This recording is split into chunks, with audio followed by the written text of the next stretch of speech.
last up to 10 hours. So try Plexiderm this Valentine's Day for just $14.95. Visit plexidermtrial.com. After an accident, consider this. Insurance companies track the results of law firms. They know which ones ignore lowball offers and file lawsuits, and which ones have never seen the inside of a courtroom. If your lawyer has a reputation for settling cheap, what kind of offer do you think you'll get? I'm Austin Jackson. At my law firm, insurance companies respect us because we stand up for our clients. Injured? Call Austin Jackson, the Augusta guy. 706-724-7224. We're going to take you on the journey of Charlie Scott, the first black scholarship athlete at the University of North Carolina. Saturday, February 1st on WRDW. The First Alert Team, the best in Georgia.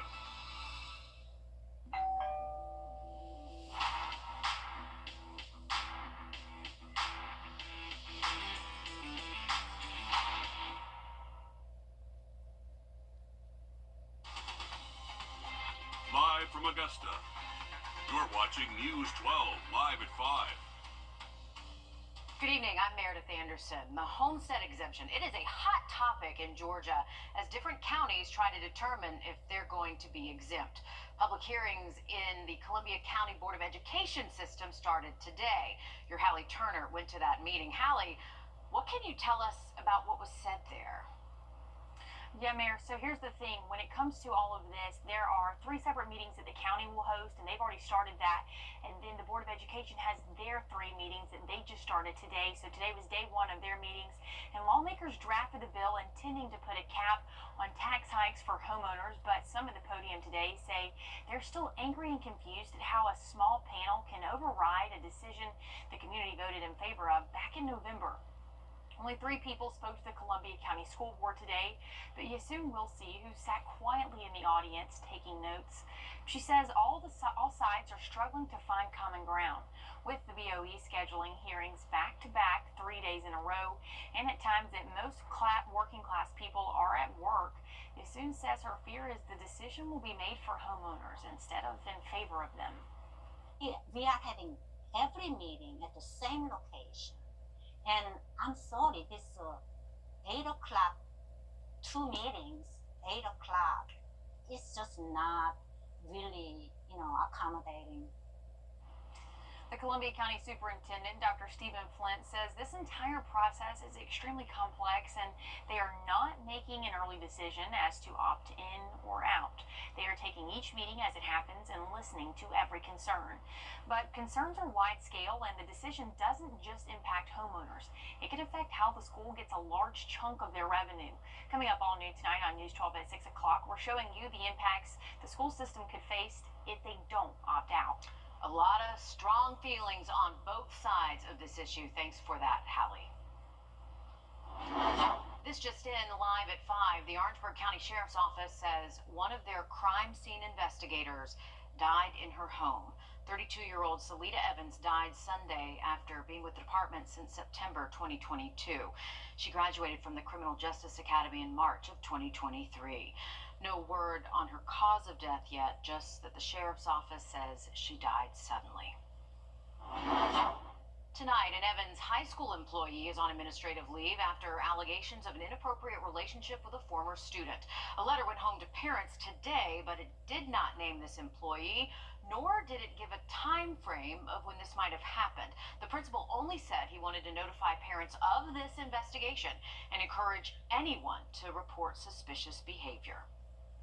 Last week was eventful, but it seems like this week, Riley, sorry about that. Y'all switched up in the last half hour. But this is going to be a calm week. And Riley, we need some calm in our lives right now. Please tell us that that's what it's going to be. Absolutely. Luckily, just liquid rainfall so far today. It is going to stay just a little bit of rain, and most likely, if you're watching us right now, you're pretty much done with the rainfall for the rest of tonight. But this is just pushing off towards the south. All right, calm is good. Thanks, Riley. A teenager is facing several charges tonight after deputies say he stabbed his own mother with an 8-inch knife. 17-year-old Davion Pinkston was arrested over the weekend. Richmond County deputies say his mom is stable after being stabbed multiple times with wounds in her eye. head and on both of her hands. It happened at the Icon Waverly Apartments on Scaremill Road. According to arrest warrants, one of the witnesses was only 4 years old. A 65-year-old man is dead after a hit and run in Augusta. The coroner says Dwayne Rutledge was riding his moped when a driver hit him on 13th Avenue and MLK Boulevard and then took off. He died at the hospital.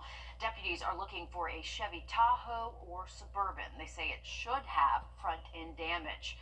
They're hoping someone watching right now might have seen something and will give them a call at the number on your screen. You can remain anonymous. A good reminder tonight to make sure your pets are up to date on their shots. There has been another raccoon with rabies, this time in Augusta. Georgia DNR responded to the call near Bel Air and Wrightsboro Roads back on the 15th after a dog came into contact with this raccoon. Now, test results just came back showing that raccoon tested positive for rabies. Tomorrow is the last day those of you in South Carolina can apply for help from FEMA. Now, this applies to anyone living in any of the counties listed right there on your screen. After the deadline, you can still submit documents and update contact information, but you will want to make sure that application is in by tomorrow. You can apply at disasterassistance.gov. Those of you in Georgia, you have until February 7th. In Atlanta, images across the country, wilderness camps are said to help struggling youth get back on track with their lives. Now, after the deaths, though, of some campers in North Carolina, some of those camps could be shut down. Nick Oshner talked to lawmakers about that possibility. 2 kids died at Trails, Carolina in the span of a decade. The camp billed itself as a place offering wilderness therapy until it was shut down by state regulators last year. But nearly all of the former campers we've talked to in our years-long investigation described allegations of abuse and neglect and little therapy. I was not safe at Trails, obviously not. Nobody who goes in there is safe, and that's why people have died there. It was incredibly traumatic, and I still struggle with flashbacks and nightmares like 5-6 years later. These are called therapeutic wilderness programs. Yes. Did you get much therapy? There's no real therapy that happens. It's stories like those, along with the 2 deaths at Trails, Carolina, that led outgoing NC Secretary of Health and Human Services Cody Kinsley to call for wilderness camps to be banned altogether in North Carolina. I don't think wilderness therapy camps have a place in our continuum of care in North Carolina. I think that the fundamental thing that needs to be done is the law needs to be changed to permanently remove these licenses so they don't exist. I took Kinsley's call for a ban to leaders at the NC General Assembly. House Majority Leader Brendan Jones issued a statement in response, saying in part, quote, "Ensuring the safety and well-being of our children must always be our foremost concern. This tragedy highlights the need for continued vigilance and potentially some reforms and programs like these to prevent future harm to more North Carolina youth." Lawmakers are set to take up new legislative proposals as they reconvene this month. North Carolina would be the first state in the country to outlaw these camps, if lawmakers follow through. Ideally, there will be no child that will ever want to go to one of these facilities or need to go because their parents think that. Groups across the country have called for more regulations and a standard definition of a wilderness camp. What is it? North Carolina, again, would be the first state to regulate these programs. Riley?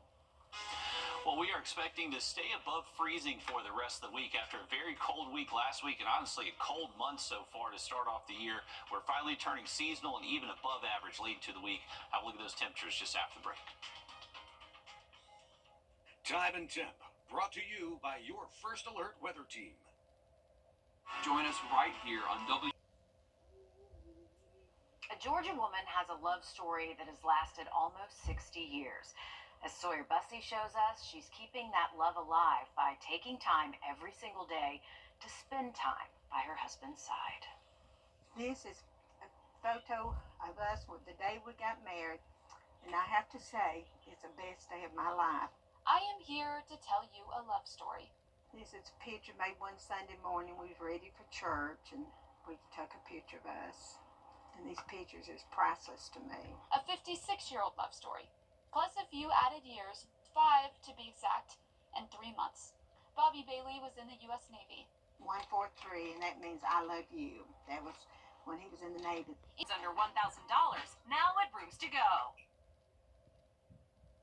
A Georgia woman has a love story that has lasted almost 60 years. As Sawyer Bussey shows us, she's keeping that love alive by taking time every single day to spend time by her husband's side. This is a photo of us with the day we got married, and I have to say, it's the best day of my life. I am here to tell you a love story. This is a picture made one Sunday morning. We was ready for church, and we took a picture of us. And these pictures is priceless to me. A 56-year-old love story, plus a few added years, 5 to be exact, and 3 months. Bobby Bailey was in the U.S. Navy. 143, and that means I love you. That was when he was in the Navy. Even bundled up on this cold day, rain, snow, or shine, if she can get out of her driveway, you'll find Hazel Bailey here, by her husband's side. He was the most wonderful man I've ever met in my life. They spent their marriage side by side. And when he passed, it felt natural to Hazel to visit him daily. For 5 years now, and counting. I said, well, I might be crazy. I'm crazy in love with him. They shared a lifetime of memories. And this is when he took me off to Norfolk, Virginia. After we got married, I've never been away from home that far. Of children. He took my son up on a sky lift. Of love. To me, it gives me peace within my heart. Not everybody gets a love story like this. Hazel Bailey is the lucky one. I love you, darling. I sure do miss you. And again, she's keeping that love alive by spending time with him the best way that she can. Riley. Definitely so, the best way possible. We do have warmer weather this week. That is the good news for anyone that really has not liked the cold start to 2025. High temps closer to average tomorrow, and then upper 60s as we head later into the middle of the week. Another quick look at that 7-day forecast just after break. Attention homeowners, time.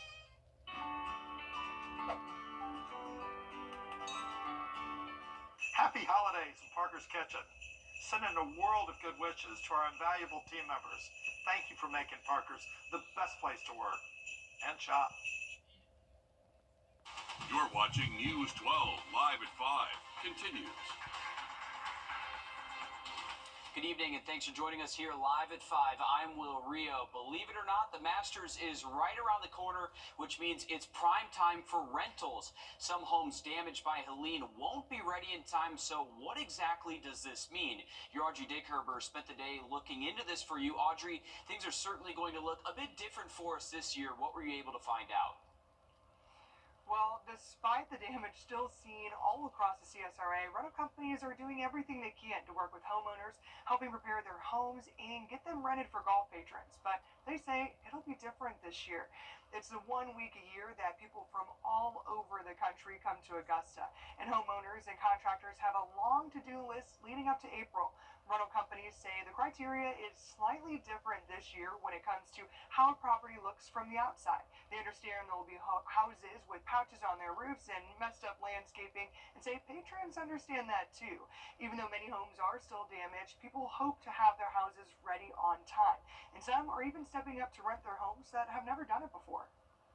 Our greatest concern is that come March, there's going to be homeowners calling and saying, oops, I thought my contractor would be ready and they're not going to be ready, so we have to refund the money. Hopefully that's not the case. Hopefully homeowners are being honest and letting us know if there's major damage.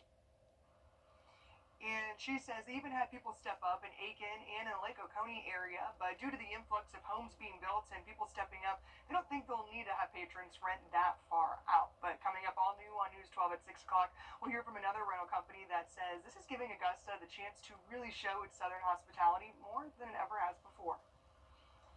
Absolutely, Audrey. We know so many people in our area rely on Masters Week as an extra source of income, so it's going to be interesting to see how things play out come that time in April. Thanks a lot for keeping on top of that for us. To weather now as we take a live look outside over the clouds over Beach Island. Not much to see out there, as again, we're taking a live look over Beach Island. We'll check in with your First Alert Chief Meteorologist, Riley Hill. Riley, we got clouds today, but we're hoping it warms up a little bit later this week. It does look that way, Will. That is the good news to report. We are looking at a warmer week, and once we get past this, just about 10 minutes. Sounds good, thanks, Riley. A man has been charged after walking around a home with a gun and refusing to let anyone leave. The Richmond County Sheriff's Office arrested 44-year-old Tyrone Cooper last Sunday. On January 19th at around 7 a.m., deputies went to Peach Orchard Road in response to a domestic dispute. Deputies tried to get that man to open the door, and he refused. Multiple victims were taken out of the home while Cooper was arrested. He's being charged with kidnapping, battery, false imprisonment, cruelty to children, and possession of a firearm. A 17-year-old has been charged for hitting a man with a firearm. Kendrell McLeod was arrested Friday and charged with aggravated assault and possession of a firearm during a crime. Deputies say they responded to Clark Street about an assault on January 14th. Deputies say they saw a man on the ground with a head wound, and a witness said some juveniles were fighting when the victim tried to break it up. McLeod then hit the victim with the weapon. The victim was later taken to the hospital. Arrests made in Georgia now causing panic within immigrant communities. 60s and 70s for the next 7 days, and morning temps for the next 7 should stay above freezing. All right, thanks, Riley. While the flames may be under control in parts of LA County, the people affected are just starting to recover. In Savannah, they're looking to get back to the victims. The reality is everybody needs financial resources right now. Thousands are without a home in Los Angeles County after wildfires devastated the area just 3 weeks ago, completely changing people's lives in a matter of minutes. An artist who I've been following for quite some time had their entire homes, their entire creative studios completely decimated by the fires. The Southeast is no stranger to natural disasters. Some in our area even have ties to those impacted by these devastating fires, like local artist Molly Campbell, prompting her to do something to help. I had noticed, one or two here or there who had been organizing, fundraising, but I was kind of beginning to think okay, maybe there can be a little bit more. She realized the biggest thing these fire victims need is financial support. So the idea for a silent auction was born.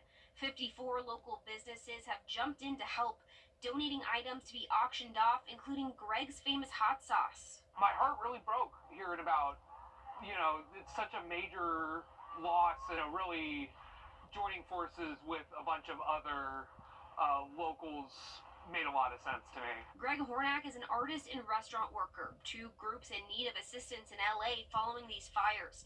To him, getting involved was a no-brainer, donating a basket of different hot sauces and other goods to be auctioned off. There's always someone that needs help, and there's always someone that can't help. All money raised will go directly to Restaurants Care, World Central Kitchen, Grief and Hope, and the Los Angeles Fire Department Foundation. Campbell says she's felt support from other communities in the aftermath of natural disasters here in the Southeast, and she wants to extend that support to the communities needing it most right now. And more than 12,000 homes and businesses have been destroyed, and at least 28 people are dead. Both the Palisades and Eaton fires are nearly 100% contained. Yeah, your smartphone probably has too many apps, but you may be able to replace several of them with just one. I'm Jamie Tucker, coming up with an app of the day that you might use more than anything else. First Alert Radar, powered by Jim Hudson Automotive Group. Please join me for a live educational webinar where I'll break down every aspect of Medicare. I promise you'll walk away feeling confident and prepared to take the next step on your Medicare journey. It's free to join, and you can sign up right on our website, rdu64.com. Experience new adventure services. Please join me for a live educational webinar where I'll break down every aspect of Medicare. I promise you'll walk away feeling confident and prepared to take the next step on your Medicare journey. It's free to join, and you can sign up right on our website, rdu64.com. One of the best things about smartphones is that you're always connected and can find anything whenever you want it. But with so much information out there, it's a challenge to filter through what you're interested in and what you really don't care about. Consumer tech reporter Jamie Tucker says that there's a smartphone app that can save you some time. If you spend a lot of time going from one website to another, you could save a lot of time by using just one app to do it all. And this is an app I use more than any other. It's called Feedly, and it uses a tool that's been around since the early days of the internet and websites. Feedly along with another app called Feed, are feed readers, and they allow users to follow favorite websites and blogs. For example, if you typically check out What the Tech, copy and paste the website address into one of these apps, and then anytime there's a new post, it will show up in the app. All you have to do is open the Feedly or Feed app to see the updates. Feedly is my choice for articles, and if I run across a story in a browser that I want to read later, there's an extension that clips the article and saves it into my Feedly app for when I have time. If you follow a bunch of subreddits or YouTube channels, the Feed app adds those to your feed. And when you read them, they disappear from the phone unless you save them for later. I use both of these apps multiple times a day on my phone, tablet, and computer, saving me hours of checking individual sites for things I haven't already seen. The free versions of both Feed and Feedly are plenty for most people, but there are premium subscriptions. Feed only works on iOS devices. Feedly works on iPhone, Android, and computer browsers. I'm Jamie Tucker, and Feedly and Feed are the apps of the day. And you can add the WRDW website to both of these apps to get daily updates in your feed. Well, some parents and researchers are concerned a reading remediation method used in schools for decades didn't work. Our national investigative team found some states have banned the teaching method, but many universities continue to teach it in their education programs. Here's national investigative reporter Andy Parati. That's why. Reading does not come easy for Sophia Quinn. Think about that. The 14-year-old struggles with dyslexia. A few years ago, her first grade teacher in Gwinnett County, Georgia, took notice and offered to help. Her teacher approached me and said, "There's this wonderful program. We select one kid from each class." I was so thankful. After 20 weeks in the program, Sophia's reading did not improve. What's the cheapest pet you got? It seemed to be getting worse. And what frustrated her mother the most, the school called her daughter a success story and suggested passing her on to the next grade. So now all the alarms are going off, and I'm expressing my frustration with how are we passing her but she can't read. Sophia was enrolled in a program called Reading Recovery. It's one-on-one instruction for the lowest performing students in first grade struggling to read. Once hailed as one of the most effective intervention models used by school districts across the country for decades, Investigate TV uncovered evidence that it could be harmful to children. The findings were not in the direction that Reading Recovery expected. Henry Ney is a professor at the University of Delaware. Reading Recovery asked him to conduct the largest study of its program ever, tracking thousands of students in multiple states over 13 years. Last year, he published his results, showing the short-term impact of students largely positive. But then, it wasn't until we looked at the kids' outcomes years later, when they reached 3rd and 4th grade, that we saw that the results had completely flipped. There was a negative impact of Reading Recovery. If you have something that has research that shows that it is harmful, not only just not beneficial, but harmful to children, it should be banned. Dr. Caitlin Dooley is the chair of the university's Department of Early Childhood and Elementary Education. It's been around for a long time. It has a strong scientific background.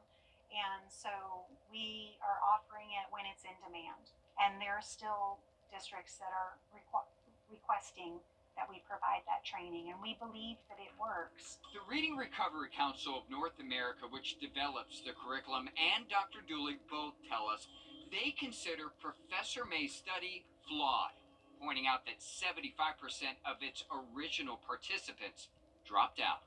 So they could have had one lesson with Reading Recovery, or they could have had 50 lessons. We don't know from the way the study was written up. No matter how we analyze the data, and no matter what other data we bring to bear, there is no denying that we see a negative impact of Reading Recovery. And the only explanation that I think is plausible is that Reading Recovery actually does harm students. Andy Parati on your side. The National Council on Teacher Quality published a report giving a failing grade to 191 college programs for future teachers in 44 states. Part of the grade, or the reason for that grade there, was teaching the 3 cueing method you just heard about. Riley? Well, this week, Will, we are going to train in the 20s for the 30s tonight. So a little bit of an improvement. We should keep most spots above freezing for the rest of tonight to tomorrow morning, and even warmer the rest of the week. We'll have a look at that in the 7-day again, just after the break. Now at Rooms to Go. Welcome back, folks. Here's a live look from our SRP Park Cam. A fairly calm look on the Savannah River over the 13th Street Bridge. We are pretty gloomy right now. We got cloud cover, temps in the upper 40s. Still some little drizzle and some sprinkles out there, but we're mostly rain-free as we get much later to tonight. I would imagine once we get past midnight, we start to see clearer skies and seeing a lot of sunshine out there for Tuesday. We're going to wake up a little bit on the chilly side. We'll feel like temps close to 30, but later into the afternoon, we should be able to work our highs up to near 60 degrees and just a little bit breezy out there tomorrow afternoon. Gets a little bit windier by Wednesday, but even warmer for us too. We'll see low temps near 40 Wednesday, and those afternoon highs will get at least into the mid-60s. Just going to have to watch some gusts, maybe up to 25 at times Wednesday afternoon. But beautiful weather Thursday before more rain arrives Friday. All right, thanks, Riley. Stick with us. We have more news and weather coming up after a short break on News 12 at 6 o'clock.